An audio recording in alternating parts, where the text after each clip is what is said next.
anything that you can turn into productivity is a resource. Oil didn't used to be a resource. We'll be taking a long look at oil later. He always built for durability and efficiency, not scenery, as was sometimes the case with the government-subsidized railroads. He did not skimp on building materials, having witnessed with what harsh Midwest winters could do to his facilities, and how foolish it was for the Northern Pacific to have ignored this lesson.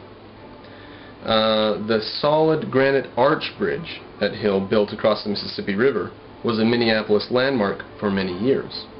Maybe the ice freeze and stuff would break up a wooden bridge and then you have to rebuild in the spring, but if you build a solid granite bridge at 15 times the cost, it's a landmark in the city for years to come. Burton Folsom describes Hill's compulsion for excellence. Quote, Hill's quest for short routes, low grades, and few curvatures was an obsession. In 1889, Hill conquered the Rocky Mountains by finding the legendary Marias Pass.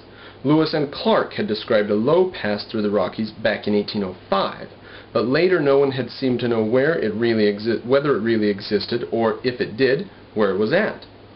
Hill wanted the best gradient, so much that he hired a man to spend months searching western Montana for this legendary pass. He did in fact find it, and the ecstatic Hill shortened his route by almost 100 miles. Good job, Hill. Hill's Great Northern was consequently the best constructed and most profitable of all the world's major railroads, as Michael P. Malone points out.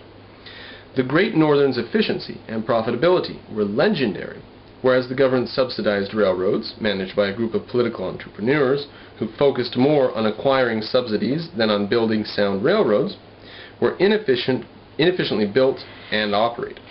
Now we already know of, don't we? We've already seen the value of the railroads that were operated by the political entrepreneurs.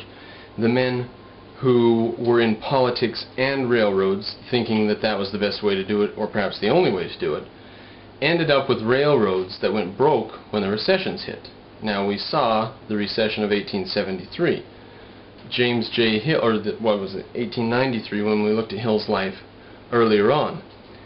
4 transcontinental railroads. 3 of them government subsidized. All 3 of those went broke. Hill's survived. So a recession is a time when a good company can grab resources, and a recession is a time when bad companies get distributed amongst good companies. James J. Hill versus the real robber barons. By the summer of 1861, after the Battle of First Manassas, it was apparent to all that the war between the states was going to be a long, drawn-out campaign. Nevertheless, in 1862, Congress, with the Southern Democrats gone, diverted millions of dollars from the war effort to begin building a subsidized railroad. The Pacific Railroad Act of 1862 created the Union Pacific and the Central Pacific Railroads, the latter to commence building in Sacramento, California, the former in Omaha, Nebraska. For each mile of track built, Congress gave these companies a section of land, most of which would be sold, as well as a sizable loan, $16,000 per mile for track on the flat prairie, $32,000 for hilly terrain, and $48,000 in the mountains. Now there's a little boondoggle later on. These small rolling hills in this area, Northern California, got classified as mountainous terrain by the engineer so that the company could get all that extra money. And you know, there's just constant nonsense like that. As was the case with Jay Cooke's Northern Pacific, these railroads tried to build as quickly and as cheaply as possible in order to take advantage of the government largesse. Where James J. Hill would be obsessed with finding the shortest route for his railroad, these government-subsidized companies, knowing they were paid by the mile, sometimes built winding, circuitous roads to collect for more mileage, as Burton Folsom recounts. Union Pacific Vice President and General Manager Thomas Durant, quote, stressed speed, not workmanship, writes Folsom, which meant that he and his chief engineer, former Union Army General Grenville Dodge, often used whatever kind of wood was available for railroad ties, including fragile cottonwood. Anything, just get the track laid, we get paid from the government all the same. Government doesn't care what quality it is. This, of course, is in stark contrast to James J. Hill's insistence on using only the best quality materials, even if they were more expensive. Durant paid so many lumberjacks to cut trees for rails that farmers were forced to use rifles to defend their land from the subsidized railroad builders. Not for him was the Hill motto, quote, "We have got to prosper with you, or we have got to be poor with you." Since Dodge was, Folsom continues, since Dodge was in a hurry, he laid track on the ice and snow. So, we don't have time to dig down and do a proper bed. Just put down some logs and put down the rails and let's get up to the next bit. Naturally, the line had to be rebuilt in the spring. What was worse, unanticipated spring flooding along the lower fork of the Platte River washed out rails, bridges, and telephone poles, doing at least $50,000 damage the first year. No wonder some observers estimated the actual building cost at almost 3 times what it should have been. That's amazing. Cost 3 times possibly what it should have cost. Probably a hell of a lot more than that. It probably shouldn't have cost 1/20th what it really did cost. Hill's Transcontinental Railroad didn't cost anything. It paid all the way. In 1869, after 7 years of construction, the 2 subsidized railroads managed to meet up at Promontory Point, Utah, amidst much hoopla and celebration. What is not often mentioned, however, is that after the big celebration, both of the lines had to be rebuilt and even relocated in places, a task that took 5 more years into 1874. So you think it was done in 1869, but it was just done for the political nonsense of it, the hoopla. The actual finishing of the railroad to get it ready for business, another 5 years on top of that. With so much tax money floating around, the executives of the CP and UP, Central Pacific and Union Pacific, stole funds from their own companies in order to profit personally, something that would have been irrational for James J. Hill or any other private market entrepreneur to do.